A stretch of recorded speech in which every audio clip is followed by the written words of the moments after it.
avec Thierry Boutsen qui tente de revenir maintenant sur Gerhard Berger qui lui joue de l'élastique entre les deux Williams à moteur Renault. Toute la question bien sûr c'est de savoir si le moteur Renault sera fiable. Vous savez que c'est un moteur qui a été conçu il y a quelques mois à peine, c'est sa deuxième course après 2 ans d'interruption de la régie. Voilà une sortie de route là-bas. Une sortie de route très très grave dans l'absolu. Vous voyez la voiture pratiquement déchiquetée. J'espère qu'il n'y a aucun mal pour le pilote et ça prend feu. Nous sommes dans le 3e tour. Enfin, c'est une image tragique que nous sommes en train de vivre là pour le 3e tour de ce Grand Prix accompli sous la conduite de Senna, de Prost, Mansell, Patrese et Berger. Les voitures d'intervention très rapidement. Berger, à mon avis, nous allons attendre un petit instant. C'est une Ferrari qui est partie tout droit. En tout cas, c'est dramatique le moment que nous sommes en train de vivre ici à Imola.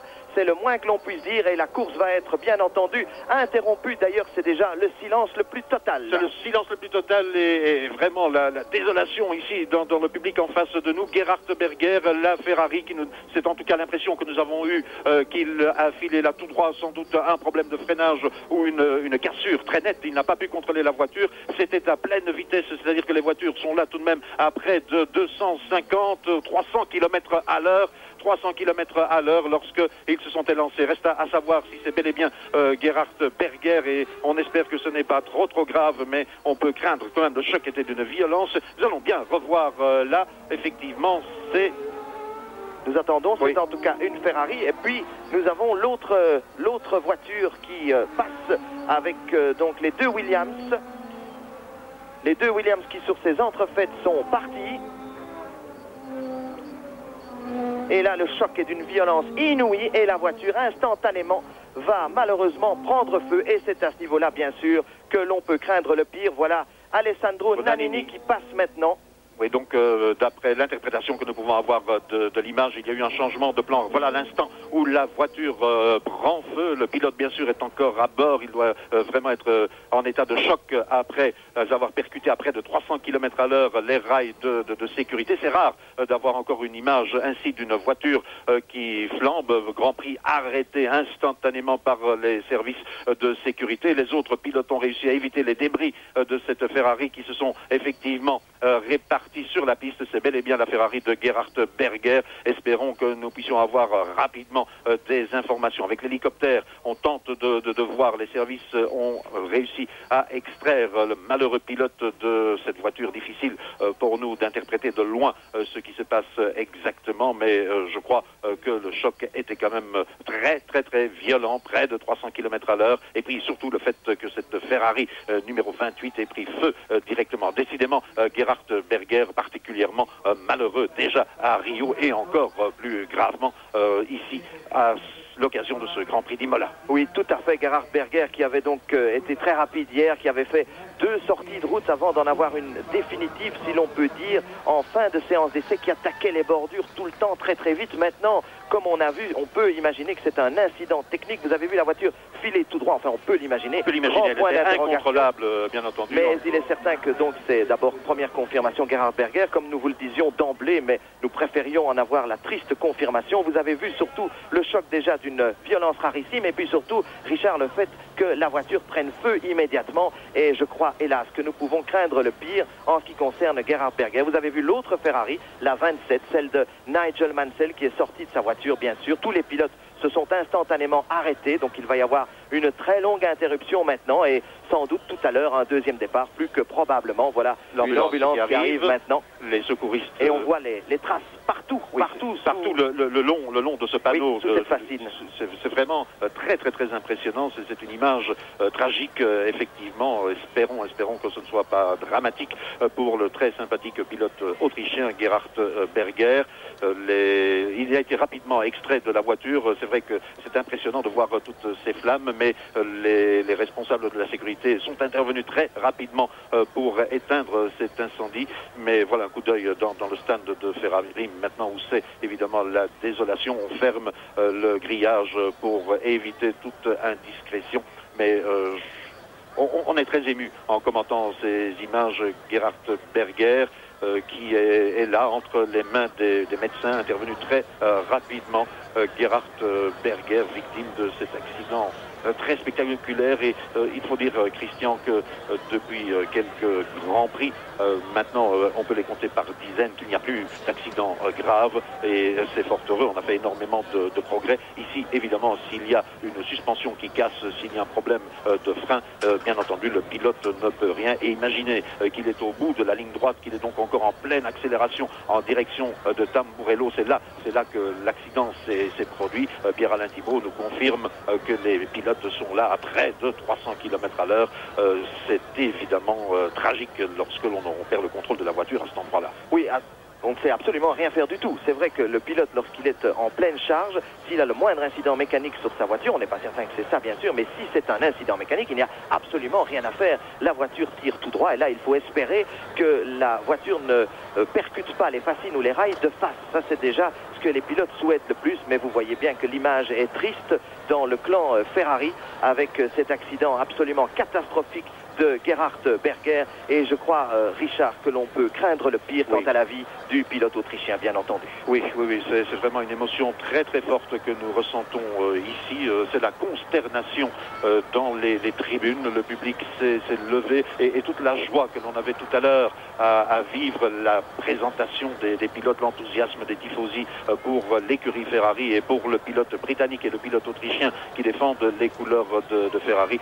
C'est maintenant, c'est la consternation depuis longtemps déjà, plus d'accidents graves. On n'emploie pas encore le mot mortel, bien entendu, mais ces images nous laissent craindre vraiment le pire pour le pilote. En analysant bien les choses, on ne nous remontre plus l'accident maintenant, mais on garde le souvenir de cet impact. Gerhard Berger se trouvait là seul, et il n'a été heurté par personne, il n'a touché personne. C'est la voiture qui est devenue subitement incontrôlable, je répète, en pleine accélération à près de 300 km à l'heure. L'impact et cette longue traînée que vous avez vue là, le long des rails, et puis l'incendie qui a éclaté, ce qui est tout à fait rarissime maintenant compte tenu de l'évolution et des progrès qui ont été faits dans la préparation et l'agencement de ces voitures de Formule 1. Oui, c'est vrai qu'il y a beaucoup de progrès qui ont été effectués, notamment au niveau des coques, avec la possibilité que la partie avant se rétracte complètement, la partie arrière aussi, et que reste bien sûr entière et en bon état la coque là où se trouve le pilote, mais face au feu, bien entendu, là il n'y a absolument rien moyen de prévoir. C'est vrai qu'il y a longtemps que nous n'avons plus vu un accident aussi dramatique que celui-ci. Un pilote qui s'était tué en course, le dernier, c'était en 1982, au départ du Grand Prix du Canada, c'était Paletti, Riccardo Paletti, jeune Italien, qui prenait le deuxième départ de sa carrière. L'autre accident mortel, c'est celui du pilote italien Elio De Angelis, mais c'était à l'occasion d'une séance privée. Alors là, on est un petit peu rassuré. Oui, on est un petit peu rassuré. On voit le visage de Gerhard Berger. L'homme est choqué, bien entendu, mais à voir sa combinaison, il n'y a pas de brûlure. Et j'ai eu l'impression de voir tout de même Gerhard Berger bouger un tout petit peu. C'est au niveau de la nuque. Ce serait en tout cas, Richard, un véritable miracle.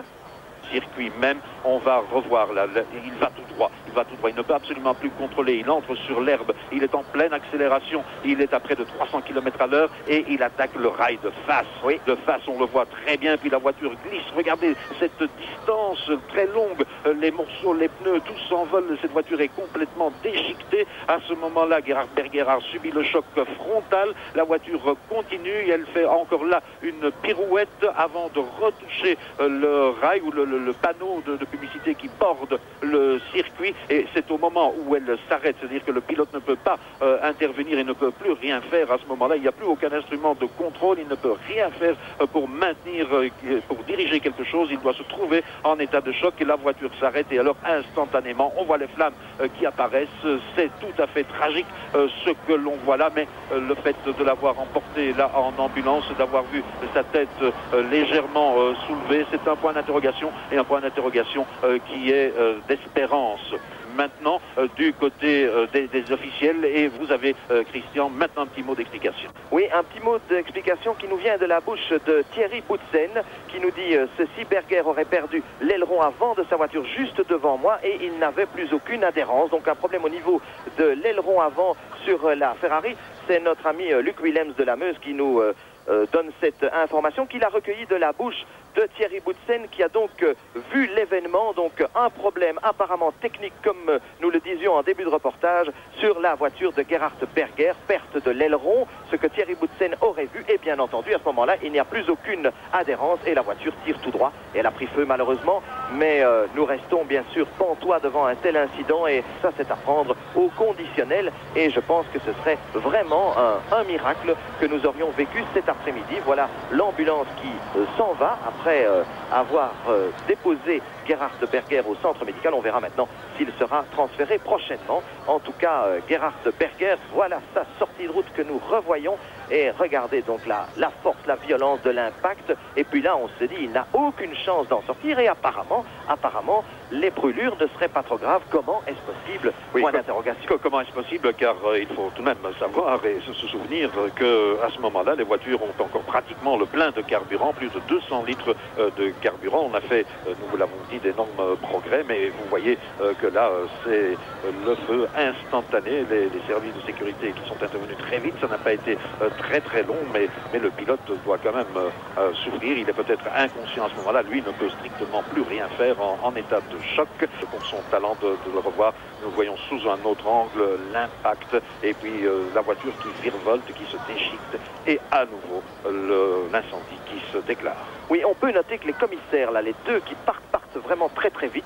Je crois qu'on ne peut pas imaginer mieux. On voit arriver la voiture d'intervention, elle arrive vite également. Je crois que sur ce plan-là, on ne peut pas imaginer qu'il y ait des voitures tous les 8 mètres. Et regardez les agissements des commissaires. Rappelons que ces commissaires, et c'est un clin d'œil qu'on leur fait, sont tous des bénévoles. Ce sont des gens parfois qui risquent leur vie. Donc c'est vrai qu'ici, ils ont agi très vite. En tout cas, le mieux que l'on puisse dans des circonstances pareilles. Mais vous avez vu, le chrono qu'on a déclenché maintenant montre clairement qu'on va intervenir aux alentours de la 15e seconde, donc 12 secondes, 3/10 l'arrivée de la voiture, mais le premier extincteur entre en fonction après 14 secondes et 98 centièmes.